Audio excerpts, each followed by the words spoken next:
ರಾಮ ಮಂದಿರ ಉದ್ಘಾಟನೆಗೆ date fix ಆದ ದಿನದಿಂದಲೂ ರಾಮನ ವಿಚಾರವಾಗಿ ದೊಡ್ಡ ರಾಜಕೀಯವೇ ನಡೀತಿದೆ. ಇದೀಗ ರಜೆ ವಿಚಾರದಲ್ಲೂ ಕೂಡ ಜಟಾಪಟಿ ಶುರುವಾಗಿದೆ. ಸಂಭ್ರಮದ ಮಧ್ಯೆ ರಜೆ ವಿಚಾರವಾಗಿ ಶುರುವಾಗಿರುವಂತಹ ಸಮರ ತಾರಕಕ್ಕೇರಿದೆ.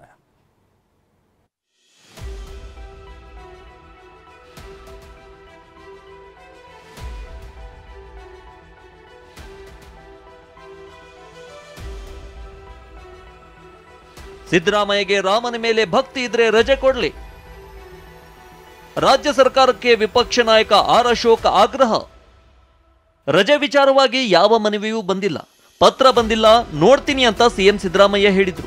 ಇದಕ್ಕೆ ಕೆಂಡಾಮಂಡಲರಾಗಿರುವ ಕೇಸರಿ ಪಡೆ ರಜೆ ಅಸ್ತ್ರವನ್ನೇ ಮುಂದಿಟ್ಟು ಸರ್ಕಾರದ ಮೇಲೆ ಹೌಹಾರಿದೆ. 7 ಕೋಟಿ ಜನರ ಪರವಾಗಿ ರಜೆಯ ಪತ್ರ ಕೊಡಲು ನಾನ್ ರೆಡಿ. ಸಿದ್ದರಾಮಯ್ಯಗೆ ರಾಮನ ಮೇಲೆ ಸಾಸಿವೆ ಕಾಳಿನಷ್ಟು ಭಕ್ತಿ ಪ್ರೀತಿ ಇದ್ರೆ ರಜೆ ಕೊಡ್ಲಿ.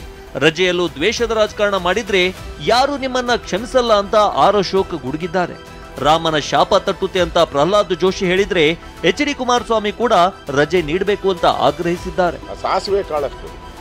ಸಾಸಿವೆ ಕಾಳಷ್ಟು ರಾಮನ ಮೇಲೆ ಪ್ರೀತಿ ಏನನ್ನ ಇದ್ರೆ ಅವರ ಹೆಸರಲ್ಲಿ ರಾಮವ ಬೇರೆ ಇಟ್ಕೊಂಡ್ಬಿಟ್ಟಿದ್ದಾರೆ. ರಾಮ ಬೇರೆ ಇಟ್ಕೊಳ್ಳಿ. ಆ ಸಾಸಿವೆ ಕಾಳಷ್ಟು ಪ್ರೀತಿ ಭಕ್ತಿಯನ್ನ ರಾಮನ ಮೇಲೆ ತೋರಿಸಿದ್ರೆ ನಿಜಕ್ಕೂ 7 ಕೋಟಿ ಕನ್ನಡಿಗರು ಇದಕ್ಕೆ ನಿಮಗೆ ಪಕ್ಷಾತೀತವಾಗಿ ಅಭಿನಂದನೆ ಸಲ್ಲಿಸ್ತಾರೆ. ಇದರಲ್ಲೂ ನೀವು ದ್ವೇಷ ರಾಜಕಾರಣ ಮಾಡ್ತೀರಾ, ಇದರಲ್ಲೂ ಮರ್ಯಾದಾ ಪುರುಷ ರಾಮನನ್ನ ವಿರೋಧ ಮಾಡ್ತೀರಾ ಅಂದರೆ ನಿಮಗೆ ಯಾರು ಕ್ಷಮಿಸಕ್ಕೆ ಸಾಧ್ಯನೇ ಇಲ್ಲ. ತೀರ್ಮಾನ ನಿಮ್ಮ ಕೈಲಿದೆ ಸಿದ್ದರಾಮಯ್ಯನವರೇ, ತೀರ್ಮಾನ ನಿಮ್ಮ ಕೈಲಿದೆ. ಈ ಇತಿಹಾಸದ ಪುಟಿಗಳಲ್ಲಿ ಒಳ್ಳೆತನದಲ್ಲಿ ಸಿದ್ದರಾಮಯ್ಯನವರು ನಡ್ಕೊಂಡ್ರು ಅಂತ ಇತಿಹಾಸ ಹೇಳಬೇಕು. ಬಹುತೇಕ ನನಗೆ ಅನ್ನಿಸ್ತದ ಮೇಲೆ ಕೇಳ್ಯಾರ ರಾಹುಲ್ ಗಾಂಧಿ ನಿರ್ಣಯ ಕೊಡಲಿಕ್ಕೆ ಅವರು ನಾಳೆ ಶ್ರೀರಾಮಚಂದ್ರನ ಪ್ರಾಣ ಪ್ರತಿಷ್ಠಾಪನೆ ಆದ ನಂತರ ವಿಚಾರ ಮಾಡಿ ನಿರ್ಣಯ ಕೊಡ್ಬೋದು ಅವರು. ಸೊ ಆವಾಗ ಸಿದ್ದರಾಮಯ್ಯನವರು ತೀರ್ಮಾನ ತಗೋತಾರ, ಅದರ ಅಷ್ಟೊತ್ತಿಗೆ ಇದು ಮುಗಿದು ಹೋಗಿರ್ತದೆ. ಹೀಗಾಗಿ ಕಾಂಗ್ರೆಸ್ ಪಾರ್ಟಿಯ ಈಗ 3 ಸರ್ಕಾರಗಳಿದ್ದಾವೆ. ಬರುವ ದಿವಸಗಳಲ್ಲಿ ಅದು 3 ಸರ್ಕಾರಗಳು ಇರೋದಿಲ್ಲ. ರಾಮನ ಶಾಪ ಅವರಿಗೆ ತಟ್ತದೆ. ಇದು ದೇಶದ ಒಂದು ಹಬ್ಬ, ಇದು ಪ್ರತಿ ಕುಟುಂಬಗಳ ಹಬ್ಬ. ಇದಕ್ಕೆ ಪ್ರತಿಯೊಂದು ಕುಟುಂಬಗಳು ಭಾಗಿಗಳಾಗಿ ಆ ನಾಳೆಯ ಅತ್ಯುತ್ತಮವಾದಂಥ ಧಾರ್ಮಿಕ ಕಾರ್ಯಕ್ರಮವನ್ನು ಖುದ್ದು ನೋಡ್ತಕ್ಕಂಥದ್ದಕ್ಕೆ ಅವಕಾಶ ಕೊಡೋದು, ರಜಾ ಕೊಡೋದ್ರ ಮುಖಾಂತರ ಒಳ್ಳೆಯದು ಅನ್ನೋದು ನನ್ನ ಅಭಿಪ್ರಾಯ. ಇನ್ನು ಹರಿಪ್ರಸಾದ್ ರಾಜಣ್ಣ ಹೇಳಿಕೆಯಿಂದ ಸಿದ್ದರಾಮಯ್ಯಗೆ ಭಯ ಆಗಿದೆ. ಸ್ವಪಕ್ಷೀಯರ ಮಾತು ಕೇಳದೆ ಸಿದ್ದರಾಮಯ್ಯ ರಜೆ ಘೋಷಣೆ ಮಾಡಲಿ ಅಂತ ಡಿ.ವಿ. ಸದಾನಂದ ಗೌಡ ಹೇಳಿದ್ದಾರೆ. ರಜೆ ಘೋಷಣೆಗೆ ಪತ್ರ ಬೇಕಿಲ್ಲ ಅಂತ ಗೋವಿಂದ ಕಾರಜೋಳ್ ಕಿಡಿಕಾರಿದ್ದಾರೆ. ಹರಿಪ್ರಸಾದ್ ಇರ್ಬೋದು, ರಾಜಣ್ಣ ಇರ್ಬೋದು, ಇವರ ಹೇಳಿಕೆಗಳಿಂದಾಗಿ ಎಲ್ಲೋ ಭಯಭೀತರಾಗಿದ್ದಾರೆ ಅಂತ ಕಾಣ್ತದೆ ಮುಖ್ಯಮಂತ್ರಿಗಳು. ಇವರು ಇದನ್ನ ಮೇಲೆ ನಿಂತು ರಜೆ ಘೋಷಣೆ ಮಾಡುವಂಥ ಅವಶ್ಯಕತೆಗಳಿದೆ.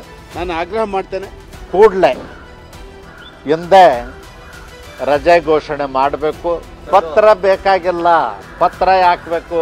140 ಕೋಟಿ ಜನರ ಭಾವನೆ ಅರ್ಥ ಮಾಡಿಕೊಂಡು, ರಾಜ್ಯದ 6.5 ಕೋಟಿ ಜನರ ಭಾವನೆ ಅರ್ಥ ಮಾಡಿಕೊಂಡು ರಜೆ ಘೋಷಣೆ ಮಾಡಬೇಕಾಗಿತ್ತು. ರಜೆ ಕೊಡುವಂತೆ ನಮಗೆ ಯಾರೂ ಹೇಳುವ ಅವಶ್ಯಕತೆ ಇಲ್ಲ ಎಂದ ಡಿಕೆ. ರಜೆ ನೀಡುವಂತೆ ಬಿಜೆಪಿ ನಾಯಕರು ಸೇರಿದಂತೆ ಹಲವರು ಒತ್ತಾಯಿಸಿದ್ದಾರೆ.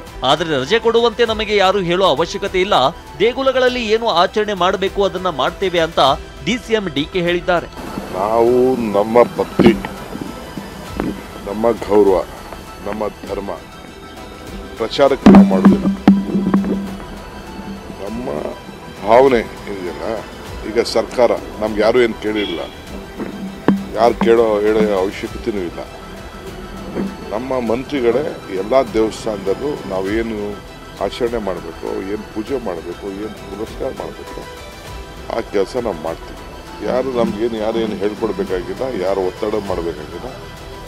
ನಮ್ಮ ಡ್ಯೂಟಿ ನಾವು ಮಾಡ್ತೀವಿ. ರಾಜಕಾರಣದಲ್ಲಿ ಧರ್ಮ ಇರಬೇಕು, ಧರ್ಮದಲ್ಲಿ ರಾಜಕಾರಣ ಇರಬಾರ್ದು. ಸಿದ್ದರಾಮಯ್ಯ ಸರ್ಕಾರದ ಮೇಲೆ ರಜೆ ಒತ್ತಡ ಹೆಚ್ಚಾಗ್ತಿದೆ. ಸಂಜೆಯೊಳಗೆ ನಿರ್ಧಾರ ಬದಲಾಗುತ್ತಾ ಅನ್ನೋದನ್ನ ಕಾದು ನೋಡಬೇಕಿದೆ. Bureau report, ಟಿವಿ9.